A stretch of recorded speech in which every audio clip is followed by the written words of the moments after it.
My pleasure now to introduce you our guest speaker for tonight. Some of you will know him, some of you won't. You'll be getting to know him in this next segment. So it's Dennis Hall.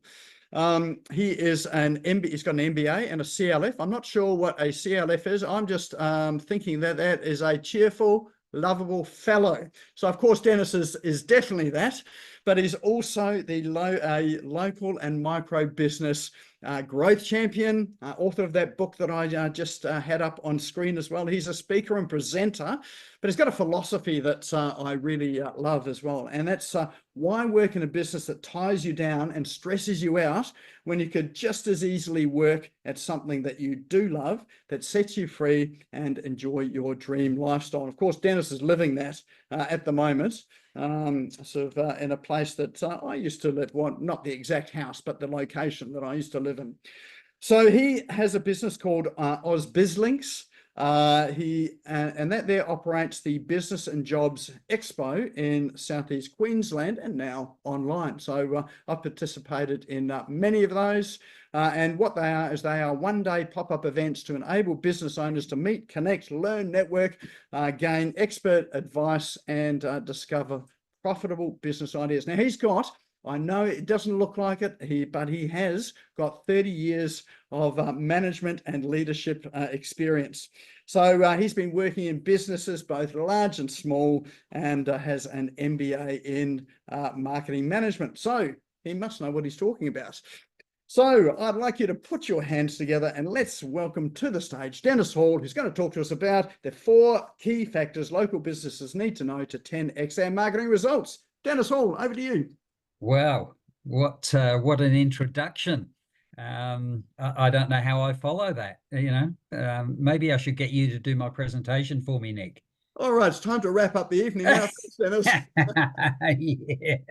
Away we go. Just bear with me a moment where while I just share my screen, and that way you'll be able to follow along and take notes. And incidentally, anybody that wants a copy of these slides, I'm happy to send them through. So just put your name and email address with a little note there, slides please, and definitely send those through to you. So, okay, we're going to be having a look at 4 key factors that everybody in business needs to know to be able to at least 10 times their marketing results. The thing is, we don't have time to go into a huge amount of detail, but I will be covering off on quite a few elements that are associated with these key factors to give people what's the word that I'm looking for? A more rounded approach. And for some reason, my slides aren't working. So let me just do that again so that we can freshen up the slides and make that happen. Don't you just love technology? One of the joys about presenting online is sort of when the tech goes wrong. Yeah, most definitely.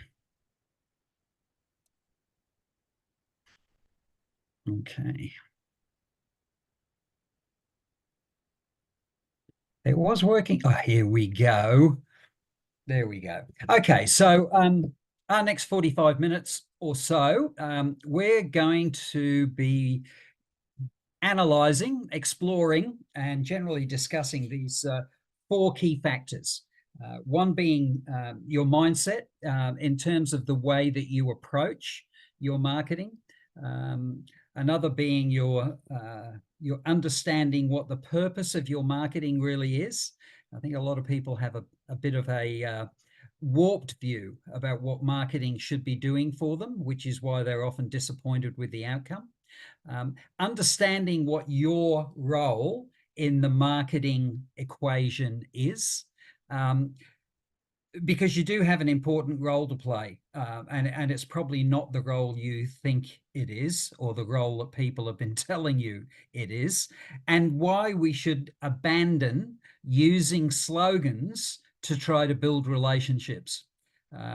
We live in a very different age to the 60s and 70s, where slogans originated, and certainly the marketing environment and the digital environment especially has really turned that factor on its ear. Now, we don't have a lot of time, but if you do have questions as I'm going through, please put them in the chat, and time permitting, we'll get to the questions. But if you put the questions in the chat, what I will do, if we don't get time to cover off on them this evening, I will certainly send you a little note via email and give you a bit of a response to your question. So no question goes unanswered.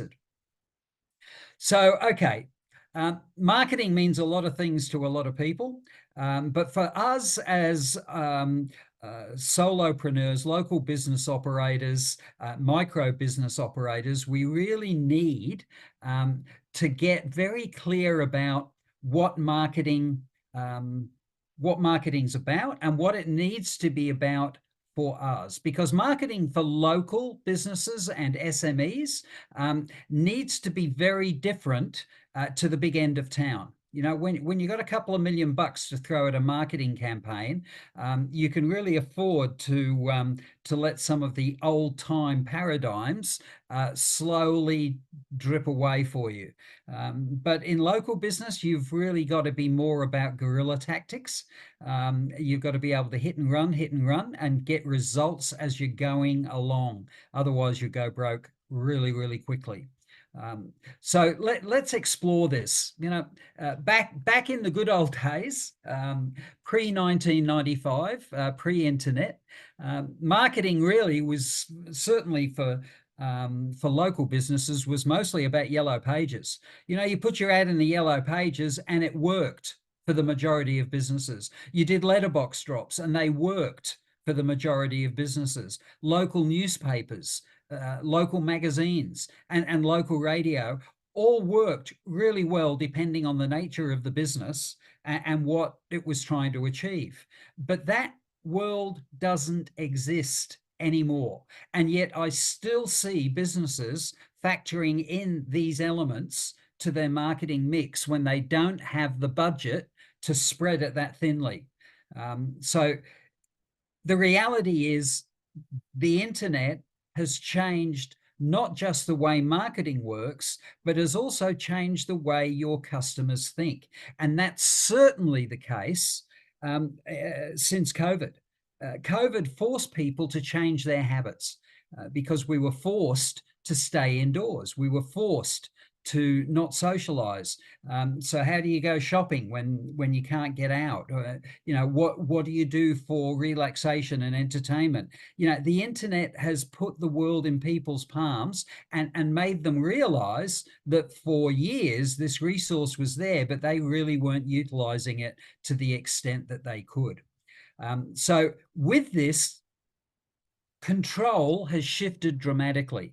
It used to be that businesses controlled the information that their potential clients and customers had access to.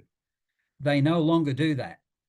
As a matter of fact, in the space of 60 seconds, a consumer now can check out your business, can check out your reviews, can see what you're doing. Social media has added a magnifying glass to this, and yet businesses are still trying to control their narrative. You can't. You've got to understand what the customer, what your potential customer is looking for. So bearing in mind the fact that we are in an environment now where the world has changed, we need to change with it. Because if you don't change with it, you are not going to be successful in your marketing. You are certainly not going to be able to 10 times your marketing results. So the factors that we're going to have a look at are your mindset. And we've got to start to shift from a tactical perspective to a strategic one. And I'll explain that a little bit more shortly. You need to understand the purpose of your marketing. And let me say now, and I'll probably repeat it until you get sick of me repeating it, marketing isn't about selling. Get that right out of your head. It's not about selling. If you can't control a relationship, how do you think you're going to influence somebody to buy from you? You can't, right? So marketing is about relationships. You got to build a relationship. So we're going to be talking about how we do that during this evening's presentation. And if you're going to build a relationship, you need to understand what your role is. So your role isn't to control anymore. Your role isn't to try and hide your potential customers from your competitors. Your role is to educate. Pure and simple. If you can educate, if you can show people what they aren't being shown by others, all of a sudden the dynamics of the relationship shift. And you go from being a provider to a trusted advisor.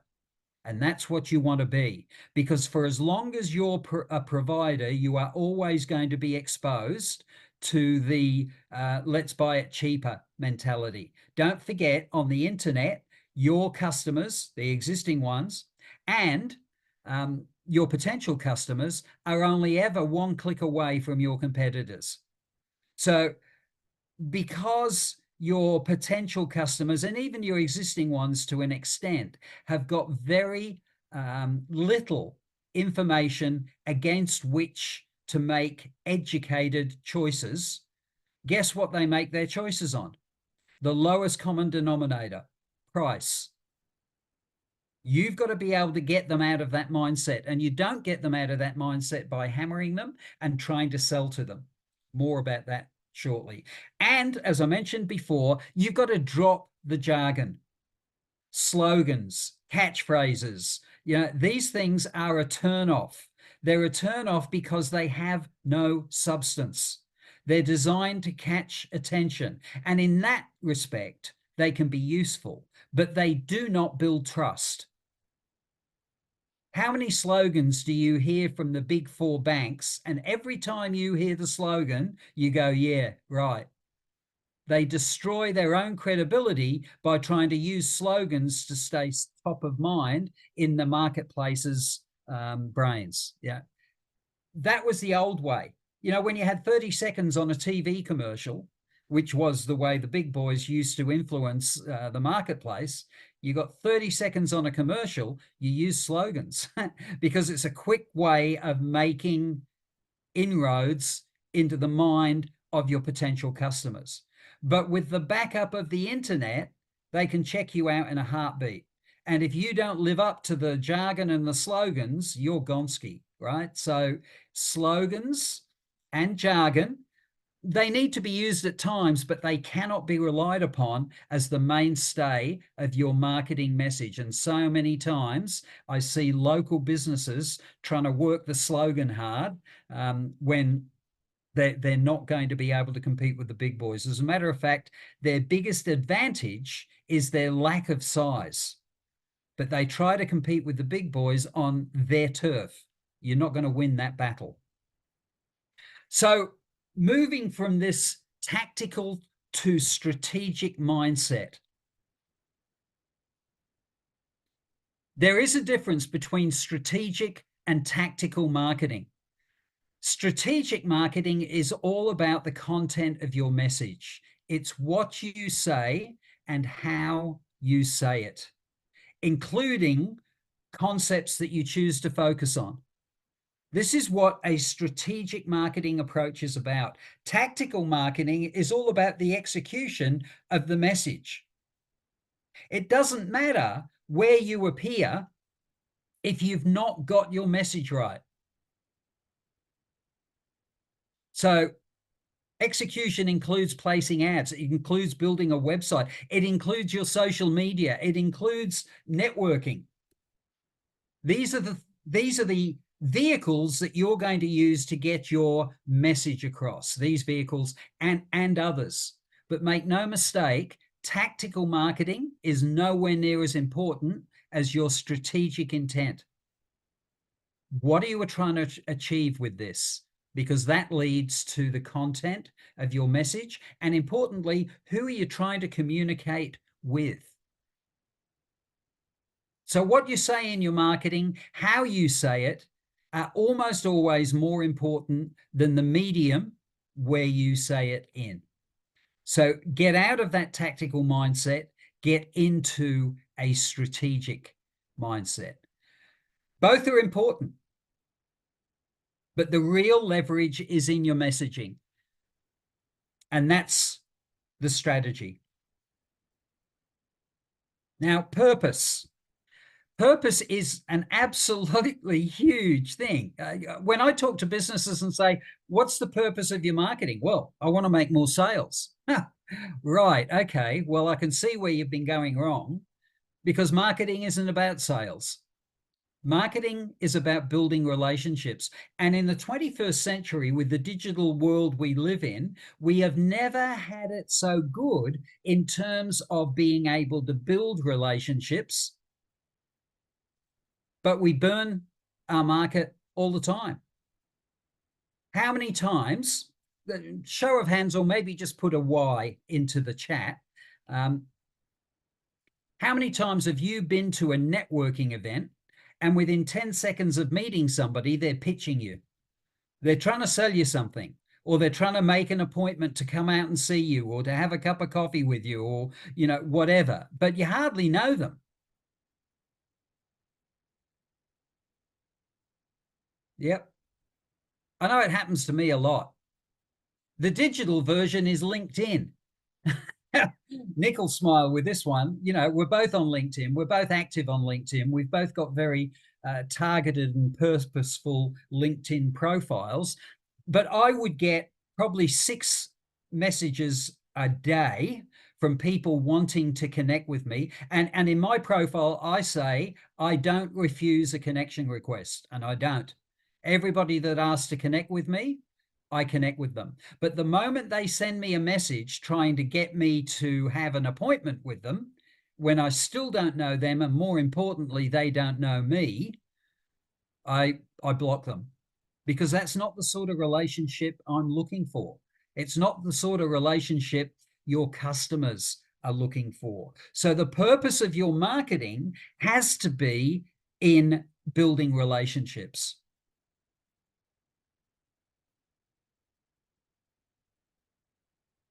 And we've got the slides playing up again.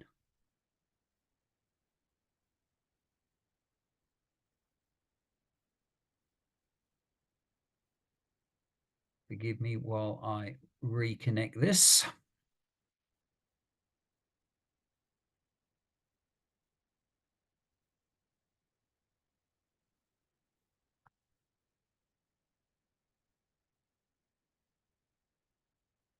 Yeah. I'll just stop sharing for a moment.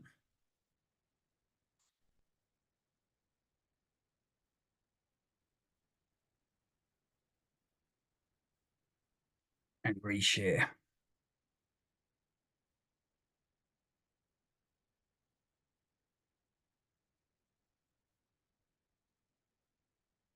Sorry about that. I'm going to keep my PowerPoint on edit mode, because if it's crashed once, it's going to crash again. So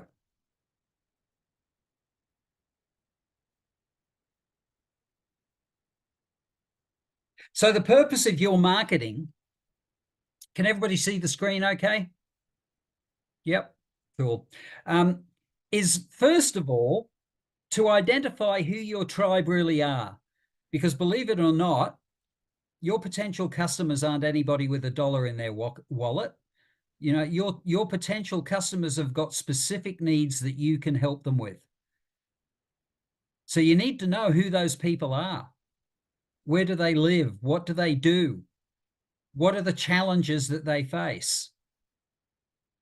Because the other thing with the 21st century in the digital environment is mass marketing is dead. Mass marketing was television in the 70s, where everybody from 6 o'clock in the evening till 10 o'clock in the evening was watching the Gogglebox because there was no other choice. Not the case anymore. Television and mass markets don't exist anymore. What exists now are masses of markets. So instead of one conglomerate market that you try and aim for, what you're trying to do now, what you should be trying to do now, is to identify your tribe so that you can niche down. Because you can't appeal to everybody, it's too goddamned expensive. So you need to appeal to those people that need you the most. That's your tribe. You've got to create awareness in that tribe. And that's where the strategic intent of your marketing, the messaging, becomes really important. Because you can't build a relationship, and that's the third purpose of your marketing, is to build relationships. You can't build relationships with people if you don't know what their hot buttons are, if you don't know what their problems are, if you don't know where you fit into their world. Because once you've got that information, you can support their decision making. And you know what? Sometimes that's going to mean you're going to recommend one of your competitors to them, because you can't be the only solution that can help them. You want to be the best solution. Who here has had customers that have driven them nuts? Again, in the chat, just put a Y for a yes.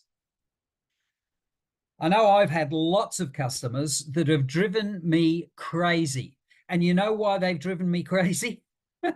Because I'm not the best solution for them.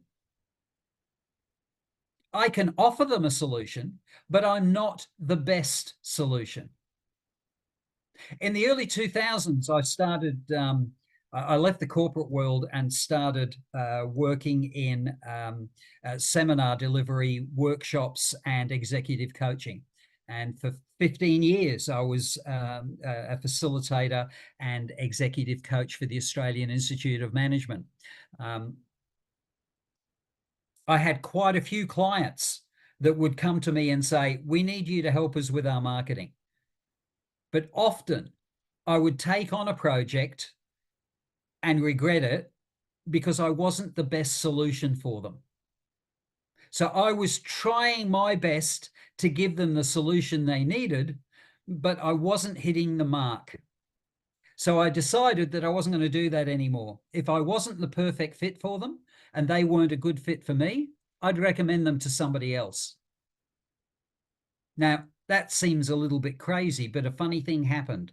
I started getting recommendations from clients that I'd said, I can't help you, but this guy can. I've never done business with them, but they recommended me to their colleagues because they trusted me, because I didn't try and do business with them. I was polite with it. I made sure they weren't hanging off the edge, and I would check in. I'd first of all check in with the person that I'd recommended them to see if everything was going okay. Because that built a relationship. It built a relationship of trust. And I got more recommendations from those people than I did from a lot of my clients. So marketing is really about, who am I trying to do business with? What are their needs? What are their hot buttons? And how can I help them? Because that's where you start making relationships. So your marketing introduces you to those people. Your communication from that point decides whether you are going to develop a relationship that will lead to business being conducted or not.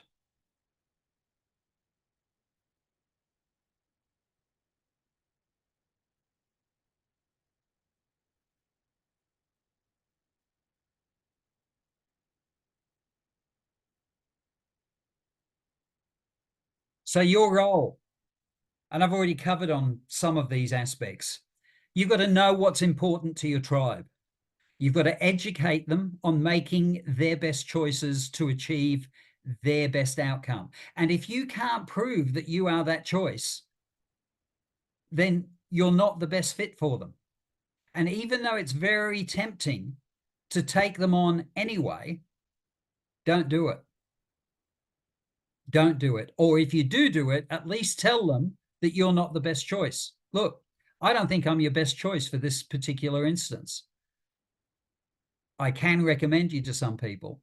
It's surprising how many people will turn around and say, oh, no, look, I think we could work well together. It's funny how people's psyche changes when you're trying to push them away. All of a sudden they start thinking, well, what's wrong with me? Why doesn't he want to do business with me?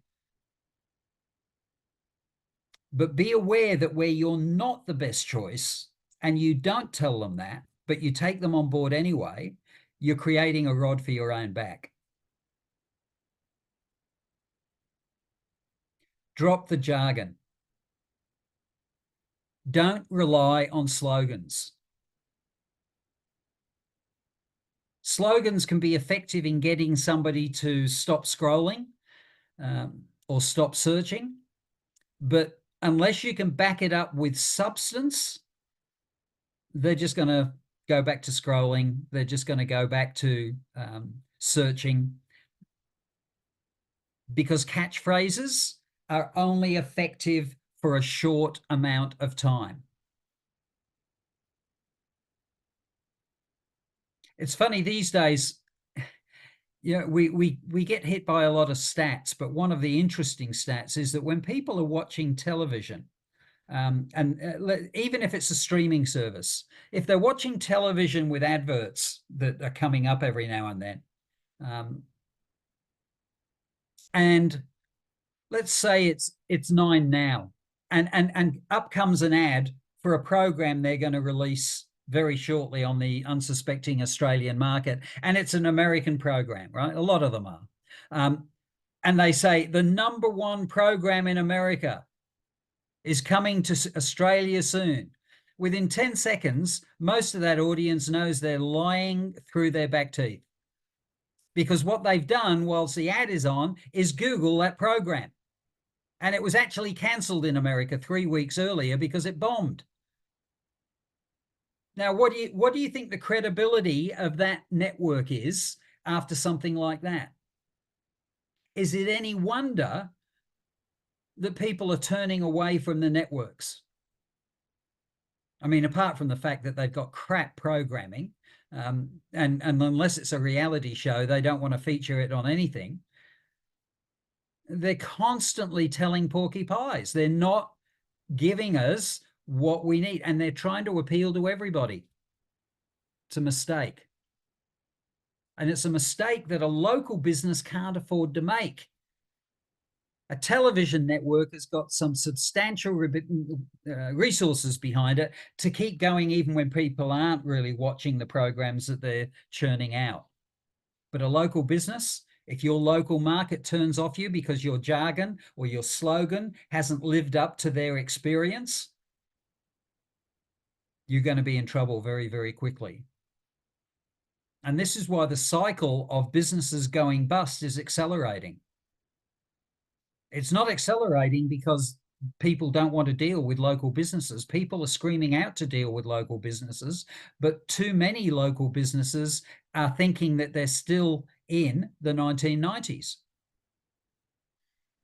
It just doesn't work the way that it used to. So how can we leverage this marketing paradigm? How can we take advantage of this new environment? How can we 10 times our marketing results?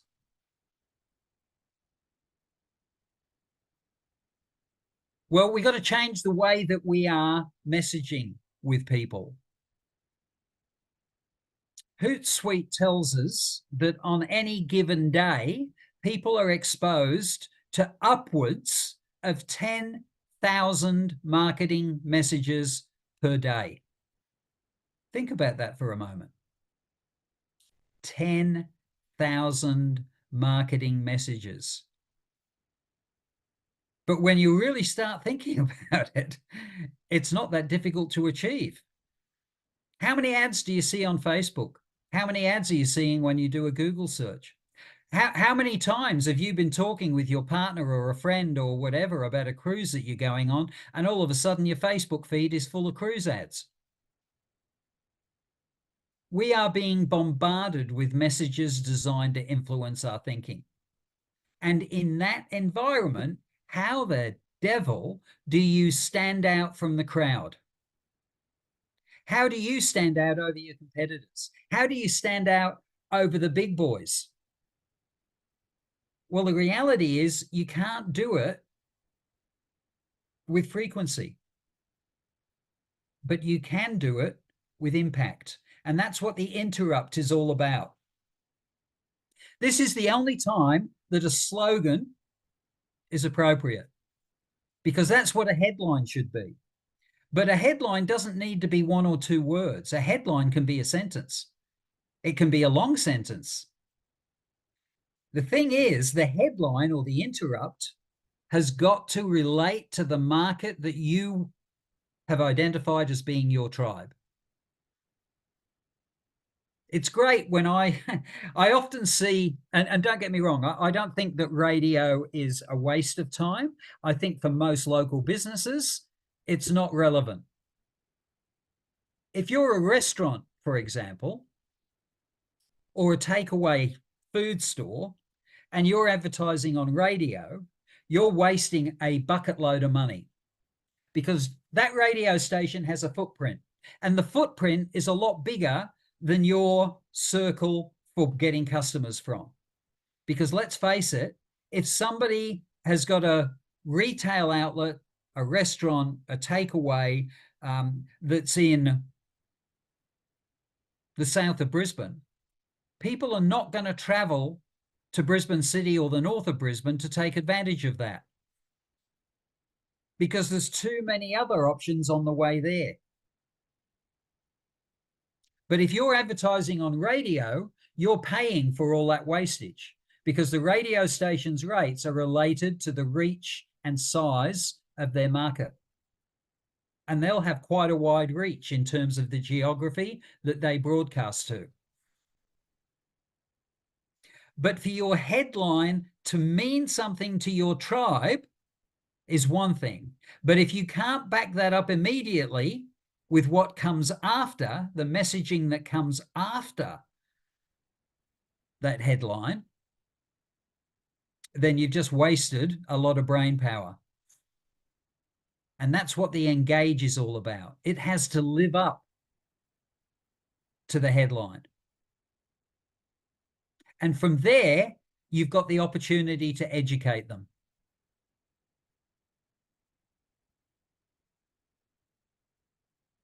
And finally, you have some sort of call to action.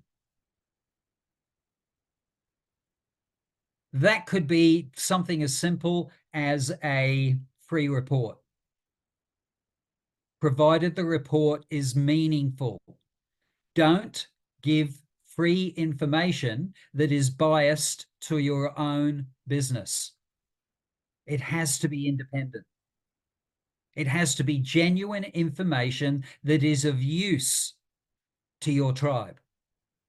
Because by using that component approach, the headline, the engage, you educate, you make an offer. The offer isn't about a sale. Please don't make an offer that says buy now and we'll give you 10% off, 20% off, 40% off. Because you know what?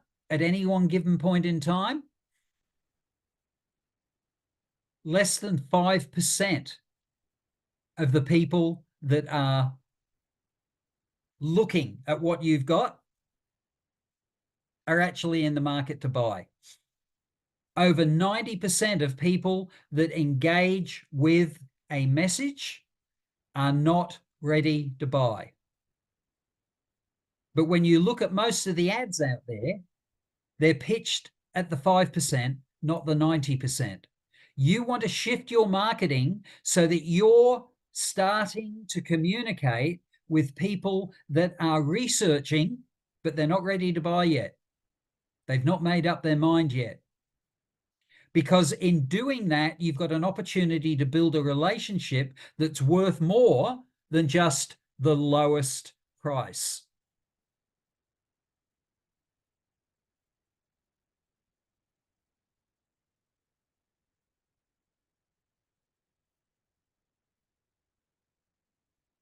So make sure that your communications, and remember, your messaging has got to be strategic, has those components in it. What are you doing to stop people from scrolling, to get their attention? What are you then doing to demonstrate that the headline is lived up to with the content that you start to communicate? Don't try and communicate everything at once. Remember, use the KISS principle. Keep it simple. When people are being bombarded with over 10,000 messages a day, the last thing they want at this point is too much information. So that initial communication has to be short, sweet, and really impactful. Because once they respond to your offer, and your offer is, hey, give us your name and email address and we'll send you this free report. Give us your name and email address and we'll send you this free calculator that shows you how you, as in a digital calculator, that shows you how you can save 3% on your home loan, or whatever the information is. But the information that you are going to give them has to relate to the solutions that you provide to the problems that they're seeking solutions for. So key considerations here. 97% of people are not ready to purchase now. I thought it was 95, but there we go. People buy from those they know, like, and trust. And trust takes time. Now, in the digital age, you've got to be able to build trust quickly. And I want to share a formula with you that will demonstrate how you can build trust in an accelerated fashion, how you can move from being a stranger to a trusted advisor quicker than anybody else. So if you've got a pen and paper, get it out, or if you've got Notepad open on your computer, bring it up, because I'm going to give you a formula. I want you to write down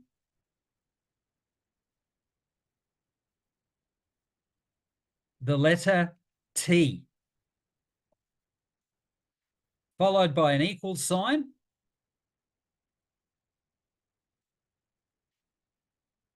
and I want you to put down the letters I plus R plus C divided by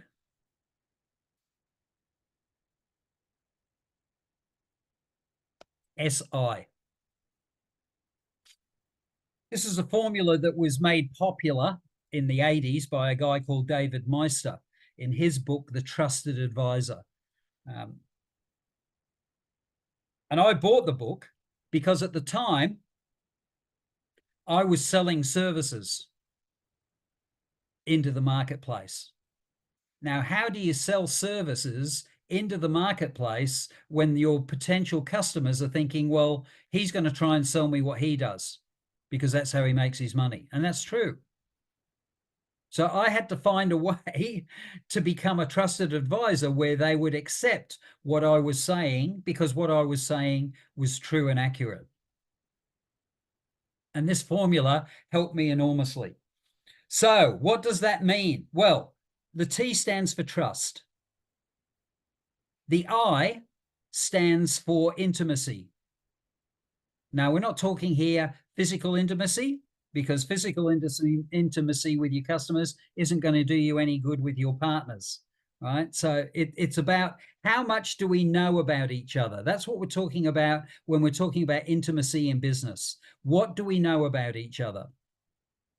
Plus your reliability, that's what the R stands for. Do you say or do you do what you say you're going to do? Plus your credibility. That's what the C stands for. How believable are you? Do you always tell the truth in this relationship?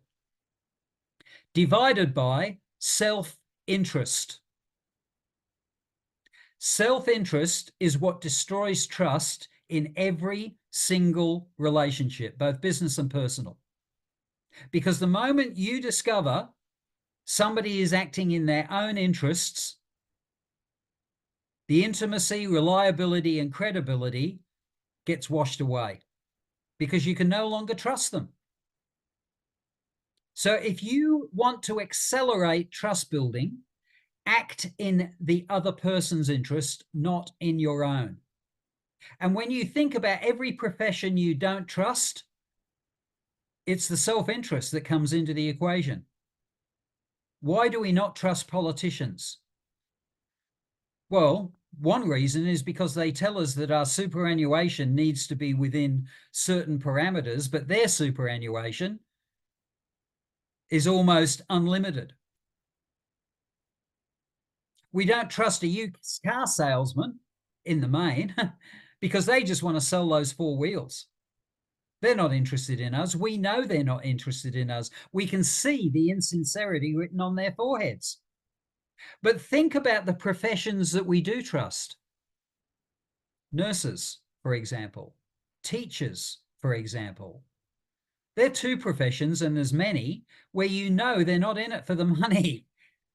They're in it because they want to make a difference. Teachers want to help your kids. Nurses want to help you and your family. It's a powerful formula. And I'll just put it in the chat so that in case you've not got it, you've got it there. But trust does take time. The formula will accelerate it, and you can build trust quickly by using that formula. But it still takes time. So understand where your trust points are. Where can you really show people that you're not like every other bastard out there that's trying to get their money off them as quickly as you can? How can you demonstrate delivering a value that's in your potential client or customer's interests?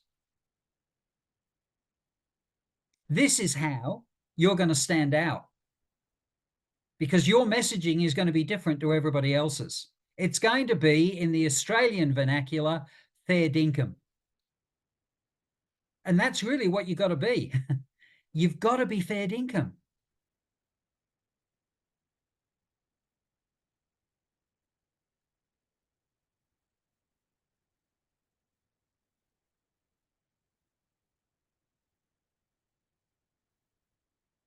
So you really can't compete with the big guns on how visible you are.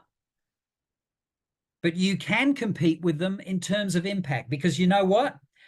People often deal with the big boys because they don't think there's any other choice. They know they can't trust the bastards.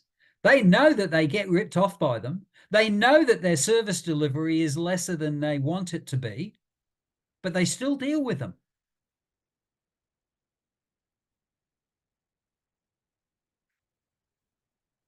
Coca-Cola is everywhere. Nike is everywhere. The Amazon is everywhere. But as a local business, as a small business, you've got a tremendous advantage over the big guns, because the big guns don't know their customers. This is why the big four banks, as an example, always do a lousy job of marketing, because the people that are in the boardrooms making decisions about those marketing campaigns haven't dealt with a customer in decades. They don't know their customers because they're too busy looking at the dollars and cents, the figures, the stats. Local businesses can get to know their customers. I used to frequent a seafood restaurant on the Gold Coast when I was living in Mudgeeraba back in the 90s and early 2000s, and it was called Max's Seafood at Broadbeach. Fantastic restaurant. great food. But you know, I went there and took people there for over 10 years. And I did that because the second time I went to that restaurant, the maitre d' greeted me with a smile, looked me in the eye, and said, "Hi, Dennis, good to see you back here. I've only been there once before." Now, how did he do that? Well, I got to know him a fair bit over the next 6 months, 12 months, and he used his AFPOS system. Because guess what? With a restaurant, do you just rock up?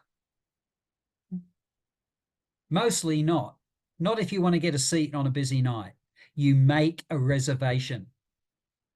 They've got your details.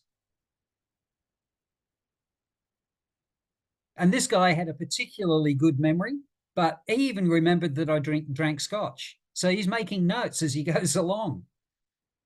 Those sorts of things really make a difference, because people don't go to a restaurant because they're hungry, even though most restaurants think that's what they're in the business of. The experience is to make people feel special. And if a restaurant does that, you'll keep going back. That's what impact is about. So how can you make an impact on your potential and existing customers? Because this is how you build loyalty. We've been talking up till now about how do we attract customers? How do we build relationships? Well, a great thing starts to happen when you start to build relationships and you deliver and exceed people's expectations. You make an impact. And guess what else happens? People stop worrying about price, because when they're dealing with a business that they know is doing the right thing, that they know has their interests at heart, they're prepared to pay a little bit more. They won't pay double, but research has shown 15 to 25%, depending on the industry and the items or services that you're talking about, is a premium people are prepared to pay in the main. And this is where knowing your tribe is also important. Because if you're shooting for the lowest common denominator, they're not prepared to pay a premium for anything. Is that the sort of customer that you want?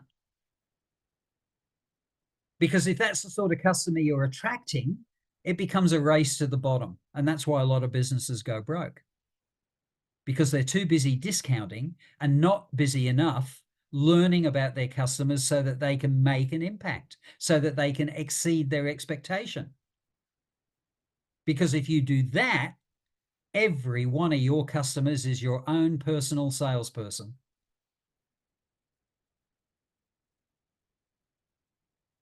So ask yourself, what's the best way for us to make an impact?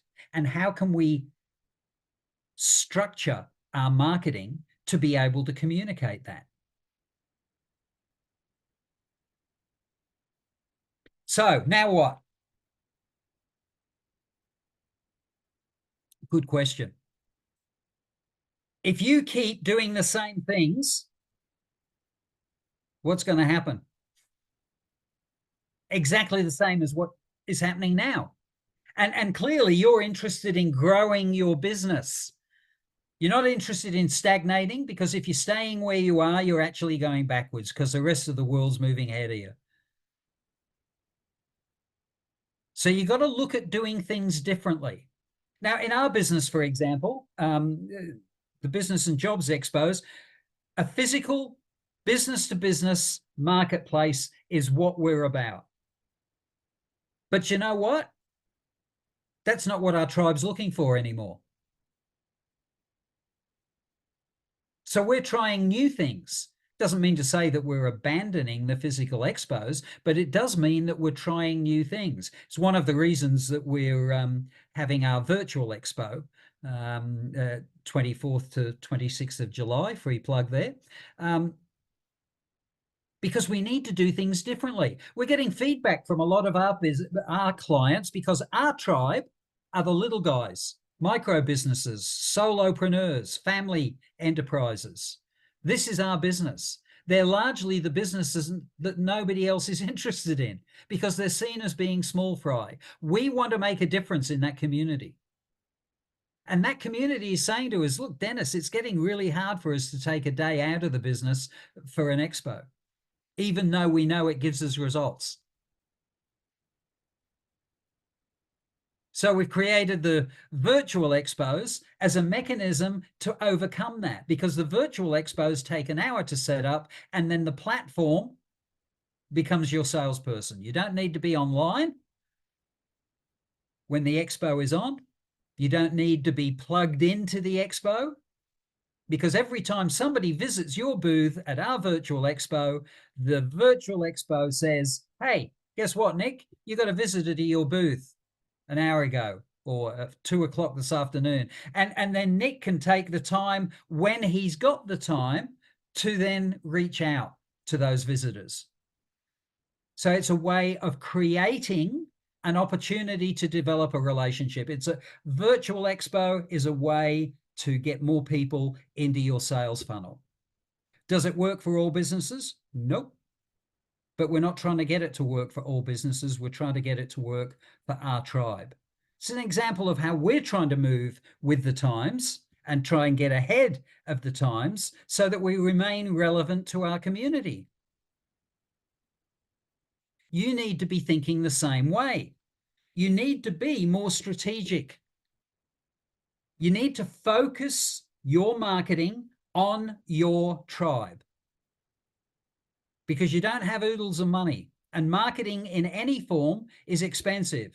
Anybody that tells you I can show you a free way to market your business, look out, because it comes at a cost. It'll either be your time or someone else's time that you're going to have to pay for, or it'll be totally useless. It'll be like going to a party where there's no lights on and winking at all the girls, or girls winking at all the guys. You know what you're doing, but nobody else in the room does. That's the problem with low-cost, free marketing. You're often far better to pay a little more to get a better result. Because marketing, when it works, and especially when you can 10 times the result, doesn't cost you a cent. But marketing that fails costs you a lot. Accept your role, and your role is to educate your tribe to make the best possible choices in securing solutions for the problems that they want to go away. And if you can't demonstrate that you're that best choice, then you don't deserve their business, and you need to find somebody that can, so that you can recommend that somebody to those people, because you might not get their custom this time, but you will get their recommendation. Here's the thing. I live at Tamborine Mountain. And when I first moved in here in December last year, we had a tornado. And the tornado wiped out power. We need power because we've not got town water and we've not got town sewage. So without power, we're in trouble.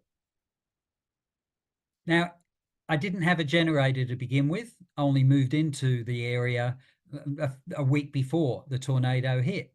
We did manage to get hold of a generator after a couple of days, but in the interim, I had to disconnect our water tanks from the pump because it's the only way we could get water. We had water, but we just didn't have it coming into the house.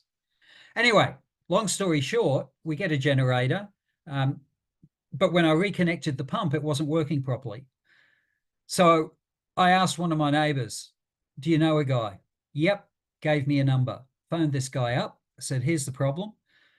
He said, have you tried this? Yep. Have you tried that? Yep. Have you tried that? Yep. He said, okay, where are you? I said, okay, Eagle Heights. He said, I'm just down the road. I'll come around. Now, bear in mind, this was between Christmas and New Year. He's on holiday. Well, he was till I called him. He came out, he fixed the issue. He would not take any money. I couldn't believe it. I said, mate, come on. He said, no. He said, you know, we got to help each other in times like this. I gave him $50 anyway and told him to buy himself some beers or whatever. You know, I've recommended that guy to 6 other people. Best advertising he could have done. He helped me in a time of need. That's the trust formula in action. There was no self-interest there. He just wanted to help me. Don't try and do this all by yourself. You've got the big advantage with the digital age. You've got access to all sorts of people here. You know, look at what Nick does every single week. I don't know how he does it. He's giving so much value. It's incredible. It's fabulous. I love the guy. He's my go-to guy. Anytime I need to find out something about technology, I'll say, mate, have you seen an app that does... Actually, I came across one. Let me have a look and I'll get back to you. Wow, fabulous. He's the guy I recommend to everybody. This is trust in action. This is what I've been talking about in action. It works. If you give, you will receive. People cannot help but reciprocate when you give them something they weren't expecting, because they feel guilty in taking it off you. They don't like feeling guilty. So they can't wait to recommend you to somebody, so they get that monkey off their back. Reciprocity is one of the most powerful motivators for influencing people's thinking.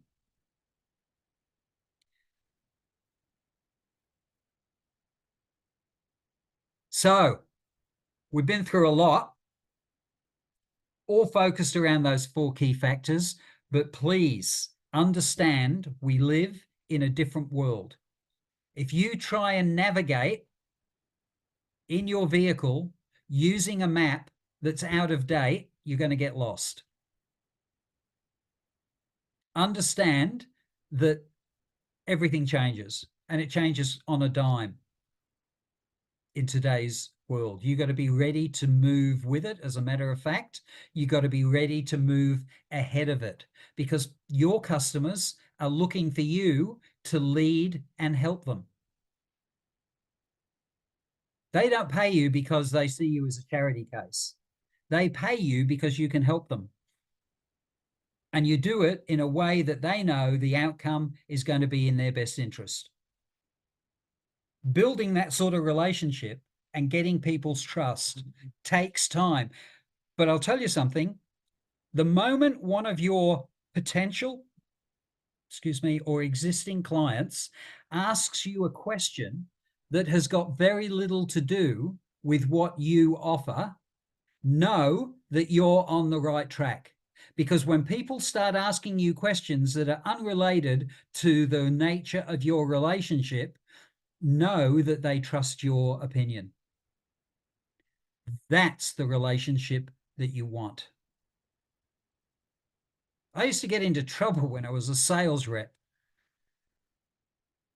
My sales manager would come out with me, and a lot of my customers would be asking me questions about all sorts of things.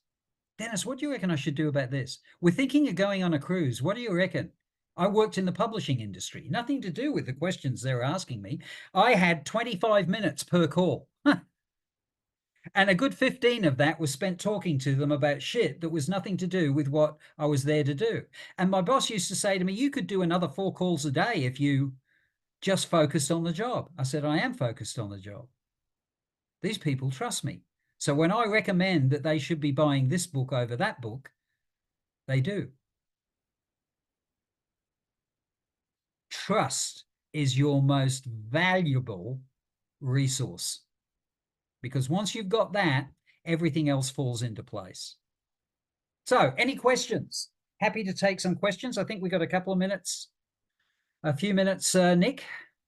Got a couple of minutes there, and then we'll draw the prize. So yeah, any questions? There's a few comments in chat there. Okay, let me just... One of the best sessions I've been to, from Mike Palmer. Full of action. But of course, Mike. He was also asking who was that young guy on the slide as well, on the top right-hand side. Yeah, that was my son. Thanks, Mike. Appreciate the feedback. Yeah, that night I do need to get that picture changed, I guess. Any questions, comments? Feel free to unmute if you want your voice to be heard as well, or just drop it into chat. Love the trust formula. Yes, Gordon. Yep. You have been around a long time, mate. People are going to comment about my youthful photos. I'm going to agree when somebody says they've been around for a long time.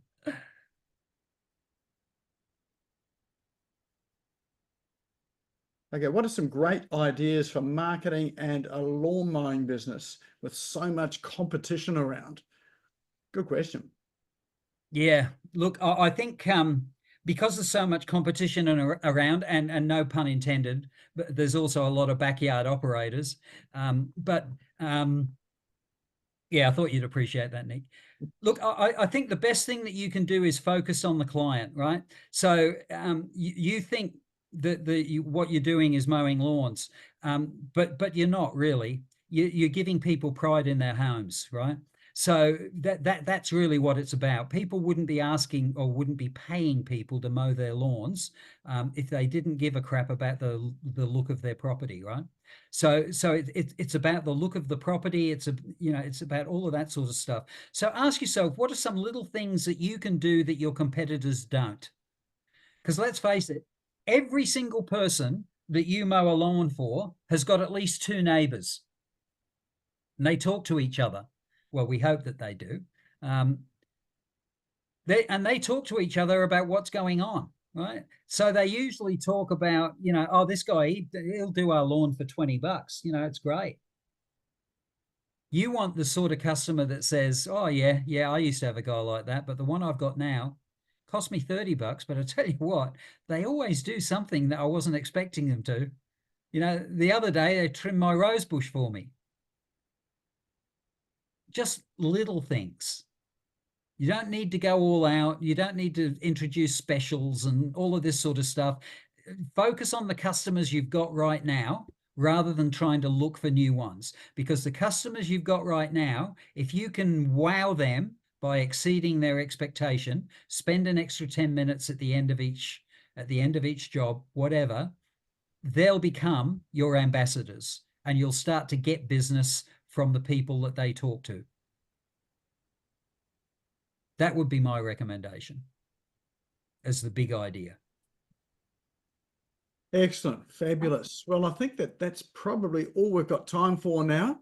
And I'm sure that there are probably lots of questions there. That question there, I think, is a really good one and probably opens the doors to a whole lot of others as we think about how that relates to our business or the little things we can do in our business.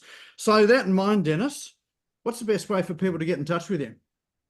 The best way for people to get in touch with me, I'll put my bits and pieces here. So I've put my details in the chat. You can get in touch with me that way. If you lose any of that, Nick knows me, much to his chagrin at times, and he can always put you in touch. Happy to do that. And of course, remember, Dennis has got the online expo coming up as well too. So if you do want to find out more about that, either to go along and participate or to be an exhibitor, then get in touch with him. Or if you've got a link, Dennis, you can drop that in there as well, but you can certainly just get in touch with him and he's happy to talk to you about it. Yeah, most definitely. All right, well, it's probably time for the door prize as well, so don't leave just yet. I know we're just a little bit over, but don't leave just yet. What's the door prize, Dennis? The door prize is this wonderful book, If 70 is a New 50, When Do I Get to Retire? It's not just about retirement, it's about getting you unstuck. If you're in a rut that you don't like being in, but you're not quite sure how to get out of it, the book is ideal. Shows people how to get out of the misery that they find themselves in and start living the life of their dreams at any age. Excellent. I'm reading the book. Highly recommend it. It was on our apps list today. So let's draw the lucky winner for tonight. So we'll bring up our wheel of names, and everybody's name is in there, ready to be drawn. Well, I'm hoping there's a wheel of names. All right, we're sort of waiting on that. Maybe there's a connection issue sort of over the other side of the world.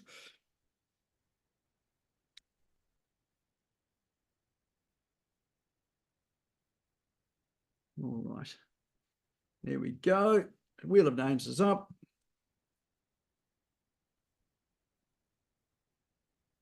All right, and it's away. So virtual drum roll on your desk in front of us. Oh, look at that. I know Paul's just left. So anybody that knows Paul, make sure you let him know that he won tonight. And we have redrawn it as well too. So let's hit that wheel again and sort of see who our lucky winner is. Oh, and would you believe it? Oh, no, I thought it was Michael. So close. But Michelle, you're still here, aren't you, Michelle? I'm just looking for her on the screen. Yes, I'm here. I can't believe it. I looked at that and thought, oh, that looks like my name. Oh, yes, my name. Indeed it was. Yes, yes. Oh, well, congratulations. You're the lucky winner. Is this your first time winning something? It is. On the show? It is. Oh, there you go. Yes, it is. Oh, fantastic. Thank you so much. I look forward to reading it, Dennis. It'll be very excellent. Well, I expect a 5-star review on Amazon. Oh, without a doubt. Excellent. That's fabulous. So we'll connect you up with Dennis by email tomorrow, Michelle, and then you can organise the logistics of getting the book. I think he might even sign it for you as well too. That would be lovely. Thank you so much. Thank you. All right, well, let's get a great presentation, by the way. Thanks, Michelle. Thank you, Michelle. You got to say that now, though. Well, let's put our hands together and give Dennis a huge round of applause. Thanks very much for coming in and sharing your wisdom tonight. Really appreciate that. If you've enjoyed it tonight, or if you know someone else that you think should watch this as well, it will be up on the SmashGo YouTube channel tomorrow afternoon. So if you're not a subscriber there, great time to go and subscribe. We'll drop the link into chat. And when you do subscribe, if you hit that little bell, then you'll get a notification as soon as it's been uploaded. So feel free to share it. Feel free to send people there. Feel free to watch it again as well. And of course, we will be back here next week. Now, I was going to say too, we're looking for some additional speakers. We've got a few slots to fill in, when is that, next month and the month after. So if you think there's someone there that would be good to have on the show, they're an expert in some area in business, in digital, then let me know, and I can be in touch with them, or maybe just introduce me to them as well too. Now, there's a couple of people here that have introduced me to some good people in the past. We'll happen to be looking at Paul Kennedy on the screen, who's been a great person for introducing me to people as well too, and that always helps to get the word out and bring some new talent in here as well. Well, that's our show here tonight. So again, thank you, Dennis. Thanks everyone for coming along tonight, and look forward to seeing you same time, same place next week. Have a good night.